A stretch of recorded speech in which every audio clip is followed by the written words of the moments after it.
Agaseke k'amakuru mu karere ngapfunduriye muri Kongo Kinshasa. Umutwe wa M23 waramukiye mu Rwanda n'abarwanyi wa Zerendo ahitwa Kibati muri grupu Mayorike muri Kivu Amajyaruguru. Ikinyamakuru Activité kinazwa haramutse humvikana urusaku rw'intwaro zoroshye n'iziremereye, ndetse amakuru yavuze ko Zerendo aribo babyutse barasa ku indiro bya M23 biri hafi ya Kashebere. Hagati ariko mu kiganiro itangazamakuru cyo kuwa gatatu cyabereye i Goma, M23 yamaganye bikomeje gutangazwa n'ubutegetsi bw'i Kinshasa, ishimangira ko nta bikorwa byihutirwa by'ubutabazi bikenewe mu turere twabohowe. Ivuga ko ubwo ikibazo nyacyo kiri mu turere tugenzurwa n'ubutegetsi bwa Kinshasa. Bane mu bayobozi bakuru buri mutwe, Fani Kayembe mu rwego rushinzwe imari, Chantal Mwekatete umujyanama wa guverineri wa Kivu Amajyaruguru, Fredy Ndongozi umujyanama wa guverineri wa Kivu Amajyepfo, na Lawrence Kajyu kuvugirira umutwe, batanze raporo yo kuvuguruza ishyigikiwe n'imibare ivuguruza mu buryo butaziguye. Raporo yatanzwe na Kinshasa. M23 tuje twabohowe ntabwo turi mu bibazo, ni Kinshasa yitwaza imvugo y'ubutabazi muri gahunda yabo bwite ya politike. Kinshasa yimba ikibazo. Abayobozi b'umutwe baramagana amakuru yo guca igikuba nkana aturuka i Kinshasa agamije gukomeza kugaragaza ko hakenewe ibikorwa by'ubutabazi byihutirwa mu nyungu zabo za politike, cyane cyane ku bijyanye n'imicungire y'ibigo by'imari cy'uwo indege cya Goma. Ku bayobozi ba M23 izi mvugo ngo ntabwo zishingiye ku kuri kuri tere cyangwa se ku makuru ubutabazi ahari. Ukuri kwagenzurwa mu kwerekana ko ubutabazi bugira kuba bugenewe ari umutekano ndetse n'urujya n'uruza mu bwisanzure bitandukanye bivuga n'ubutegetsi bwa Kinshasa.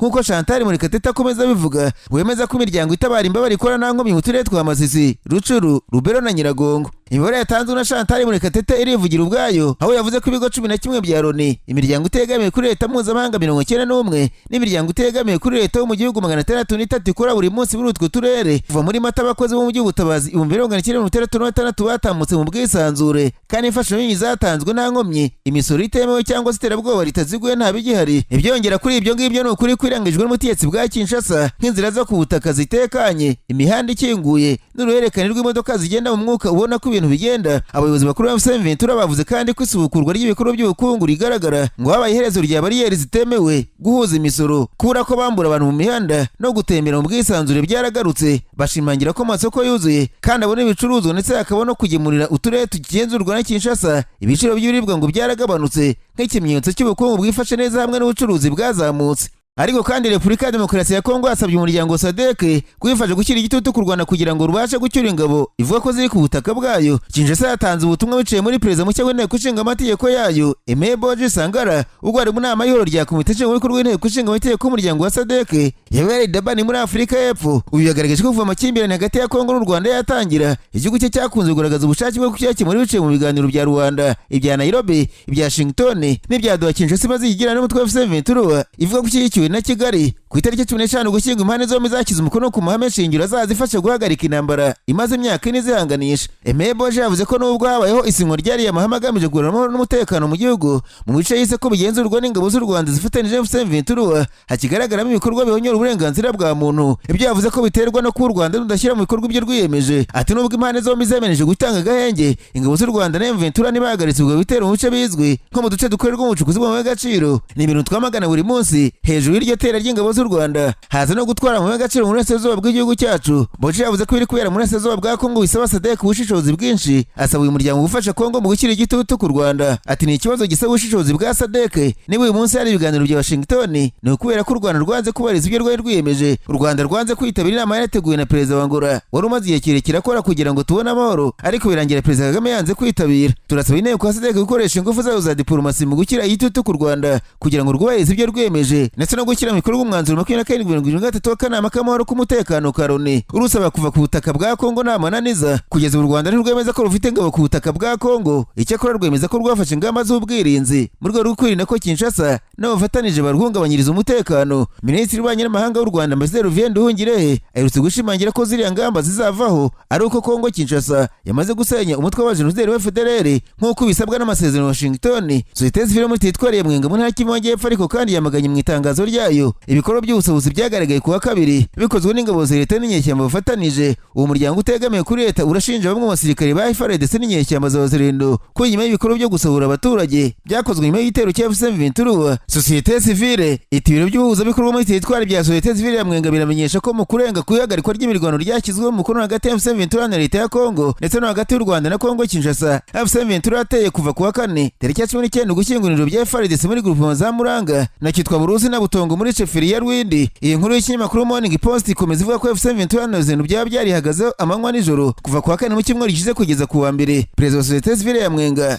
Rungere Itebo Samuel yavuze ati imirwano yangije byinshi iteza guhunga kwinshi ku baturage ba grupuma za Muranga Kiyeshero na Kitwabaruzi berekezaho Burinyi muri sheferi ya Burinyi n'ubundi abaturage ba grupuma y'Ihanga bahunze berekeza Kashombo, Kamikira na Mwenga Centre, abakasika Kiyovu na Karambi bahunze berekeza Mwenga Centre. Akomeza agira ati mu bahunze FARDC na Wazalendo basahuye kuwa kabiri Kasika ndetse na Mwenga Centre umunsi wose warahungabanye, nta mashuri, amahoteli yarafunze, nta rujya n'uruza rw'ubwikorezi rusange. Abaturage b'umurwa mukuru wa sheferi ya Rwindi Kasika Tidasa nawe mu murwa mukuru wa teritwari ya Mwenga bamaze umunsi wose bumva amasasu y'abasahuzi. Ubwo igisirikare cya Kongo cyasabwa kugira icyo kivuga kuri aya makuru cyahisemo kutagira icyo gitangaza kuva ku wa kane ushize. Birava ku rujya n'uruza hagati ya Bukavu na Mwenga rwahagaze kuva Tubimbe kugera Kadika nyuma y'iyo mirwano hagati y'impande zombi. Nararanganisha amaso ibinyamakuru byarikirwa muri Kenya. Abanyamakuru bakiza amakaramu ku mapuro barandika banditswe guverineri w'intara Taransiyo muri Kenya Bwana George Natembeya yamaganye icyemezo cya leta cyo kumwambura bamucungiraga umutekano. Yavuze ko azira gusa kuba nenga imitekerereze ya Perezida William Ruto. Uyu mutegetsi w'intara yavuze ko bamurindaga yaba ku kazi no mu buzima busanzwe bamwambuye, ariko agakeka ko byaba bishingiye kuko adashyigikiye ko Perezida Ruto abona amajwi umutora wo kuzuza imyanya mu turere twa Marava ndetse na Kabucayi, agasanga kuba mwambura ari ukumutera ubwoba. Ikinyamakuru tuko cyanditswe guverineri Natembeya avuga ko Perezida Ruto yabikoranye ubugome n'umujinya agamije kumubuza kugira aho ajya no kumucecekesha.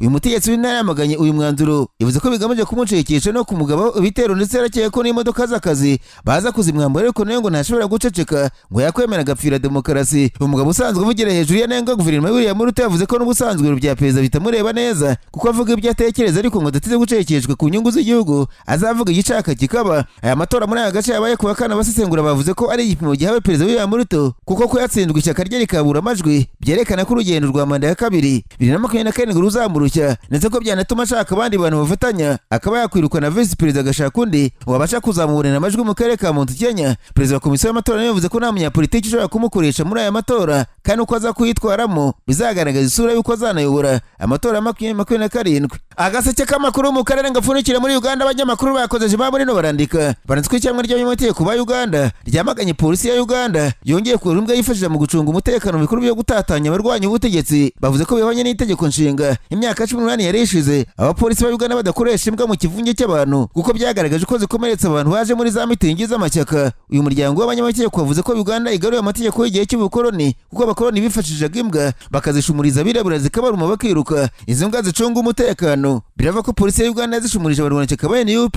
ishyaka rya Cyanguri Bataliyati Bobo Wine. Kwa kabiri abapolisi bakoresheje imbwa zisaka mu kwiyamamaza kwa Bobo Wine. Abanyamategeko bagasanga ibyakozwe ari ugushaka gutera mu iki ubwoba bw'uko bashumuriza imbwa. Ikinyamakuru Daily Monitor cyavuze ko bamwe mu bapolisi bakoresha izi mbwa bagaragaye bazishumuriza abarwanashyaka b'iri shyaka ritavuga rumwe na leta muri Uganda. Umuyobozi wungirije w'iri shyirahamwe yavuze ko ibyakozwe na polisi ya Uganda aragaho mu munwa aho bashubije igihugu nyuma mu myumvire aho abakoloni bakangishaga imbwa birabura bagamije kwimika igitugu. Uyu muyobozi ati kujyana imbwa muri za mitingi z'amashyaka ni ikimenyetso cy'iterabwoba no gushyira ku nkeke z'ibintu abantu bakwiye gushyigikira. Iri shyirahamwe ryamaganye kandi uko abantu b'ishyaka ba NUP bafashwemo bagafungwa muri Kawempe mu mujyi wa Kampala kandi bigaragara ko nta cyaha cyakozwe bazira gusa gushyigikira uwo butegetsi budashaka. Abanyamategeko baramagana iterabwoba ry'ubutegetsi bagasaba ko gukoresha imbwa muri mitingi hagamijwe gutera ubwoba bashyigikiye cyaguranye ibihagarara kuko Uganda itagikolonijwe nubwo aravuga ko iri mu bukoloni bushya bw'umuryango wa Perezida Museveni. Naho muri Afurika mabwire ko itsinda ry'abasirikare ryavuze ko ryafashe ubutegetsi muri Guinea Bissau kugira ngo ribuze umugambi mubisha ku gihugu cy'abanyapolitiki bakorana n'umucuruzi ukomeye w'ibiyobyabwenge. Nyuma y'uko kuwa gatatu ku gicamunsi bumvikanye amasasu mu murwa mukuru Bissau, amasoko muri leta yabwiwe ko Perezida Umaru Sisoko Embalo yafashwe agafungwa. Kugeza ubu ntibiramenyekana neza aho Perezida Umaru Sisoko Embalo afungiye kandi umuryango umwe bwa Afurika wamaganye ibirimo kuba muri iki gihugu.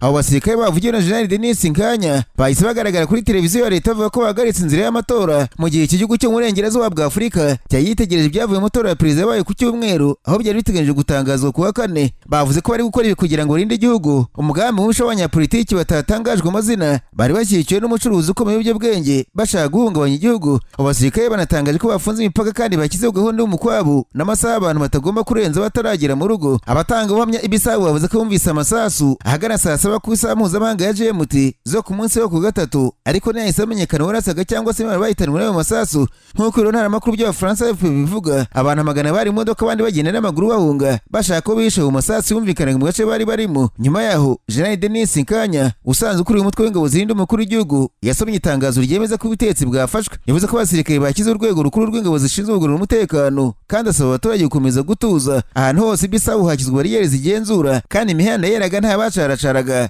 mbere y'uko gahunda yo gutegeka ko saa moya z'umugoroba abantu bose bagomba kuba bari mu ngo zabo. Igihugu cya Portugal cyasabye ko hasubizwaho inzego zemewe n'amategeko. Minisiteri y'ububanyi n'amahanga yaho isaba abari muri byose kwirinda ibikorwa byose by'urugomo ku nzego za leta cyangwa se ku baturage. Igihugu cyahoze gikolonijwe na Portugal kimaze kubamo nibura irikwa ry'ubutegetsi inshuro enye hatabarimo inshuro zageragejwe ariko ntibigirwe kuva babona ubwigenge. Embora yavuze ko yakunze kurokoka kenshi igeragezwa ryo kumuyirika mu gihe ari ku butegetsi. Ku rundi ruhande ariko bamunengaga bavuga ko yagiye ahimba ibibazo kugira ngo abone uburyo bwo gucerekesha abatavuga n'ubutegetsi bwe. Uyu mugabo w'imyaka 53 yari afite intego yo kwandika amateka mu perezida rukumbi w'iki gihugu ushoboye kubona manda ebyiri zikurikiranya mu myaka 30 ishize. Mu ntangiriro yavuze ko ataziyamamaza ku nshuro ya kabiri. Amatora amaze gutinda ubunyangamugayo bwe bwatangiye kwibazwaho cyane ko batavuga n'ubutegetsi bwe bavuze ko manda yagomba kurangira mu kwezi kwa Gashyantare umwaka. Yari yavuze ko ubwo yatsinze amatora ku majwi 65%. Fernando Dias da Costa bari bayahanganyemo nawe yavuze ko yatsinze amatora. Umuderi wo guhirika ubutegetsi bwa gisivile umaze gukwira muri Afurika y'Uburengerazuba mu myaka ya vuba. Ibihugu birimo Mali, Burkina Faso, Niger na Guinea Conakry abasirikari bakuyeho ubutegetsi. Guinea Bissau ni kimwe mu bihugu bikeneye cyane ku isi gifite abaturage barenga miliyoni 2. Inyanja yacyo ifite ibirwa byinshi bituwe bigatuma iba ahantu heza ku bacuruzi b'ibiyobyabwenge ku buryo iki gihugu Loni yakise narco state kuko cyabaye inzira nyamukuru y'ikoreshwa rya kokayine iva muri Amerika y'Amajyepfo ijya i Burayi.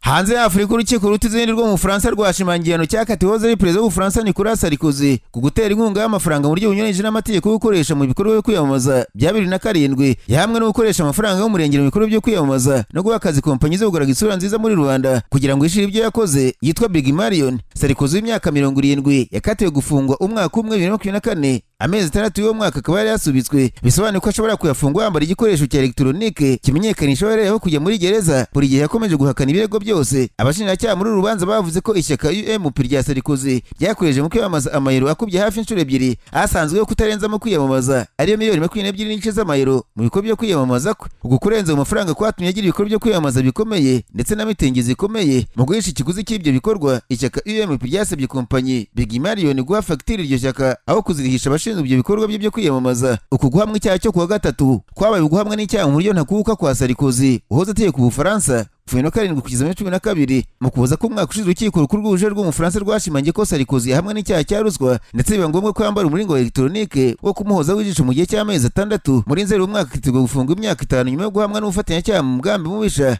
Amazi iminsi 20 muri gereza nyuma yaho aza kurekurwa mu ntangiriro z'ukwezi kwa 11. Urubanza rw'ubujurire ruzaba mu mwaka utaha kugeza igihe ruzabera Sarkozy z'abacunzwe bikomeye mu rwego rw'ubucamanza ndetse niyemereye kuva mu Bufaransa. Ubwo yari yashize iminsi ari ku itsinda rya Sarkozy ryatangaje ko yahoze ari perezida w'Ubufaransa yari arimo kwandika igitabo ku byumweru 3 yamaze muri gereza gifite umutwe ugira uti Le Journal d'un prisonnier cyangwa se ikayi y'ubuzima bwa buri munsi bw'imfungwa ugenekereje mu Kinyarwanda. Igice cyo muri icyo gitabo cyatangajwe ku nkoranyambaga kigira kiti muri gereza nta kintu na kimwe cyo kubona kandi nta kintu na kimwe cyo gukora nibagirwa guceceka kutaba muri la sante aho habari byinshi byo kumva hano mu buryo bubabaje urusaku ruhoraho ariko kimwe no mu butayu ubuzima bw'imbere bugira imbaraga kurushaho muri gereza. Mu gusoza mabwire ko abasirikare 2 ba Amerika mu mutwe wa National Guard bakomeretse bikabije mu kurasirwa Washington DC ibirometero bivuye kuri White House. Ibyo umuyobozi w'umujyi yise kurasa kugambiriwe. Polisi yavuze ko ukekwaho icyaha wenyine yarashe ku basirikare 2 muri National Guard z'ingabo z'igihugu baturutse muri Virginia y'Iburengerazuba ku gicamunsi cyo kuwa gatatu ushize mbere yo kurangizwa n'undi musirikare wari hafi ngo bumvise urusaku rw'amasasu. Icyo gihe President Donald Trump ari muri Floride nk'uko bitangazwa na BBC yavuze ko bivuga ko uwitwaje imbunda ari umwe n'igihugu wa Afghanistan winjiye muri Amerika muri Nzeri. Yavuze ko ubuyobozi bwe buzakora ibishoboka byose ukekwaho icyaha kwishyura ikiguzi gishoboka kubera igikorwa kibi, igikorwa cy'urwango ndetse n'iterabwoba.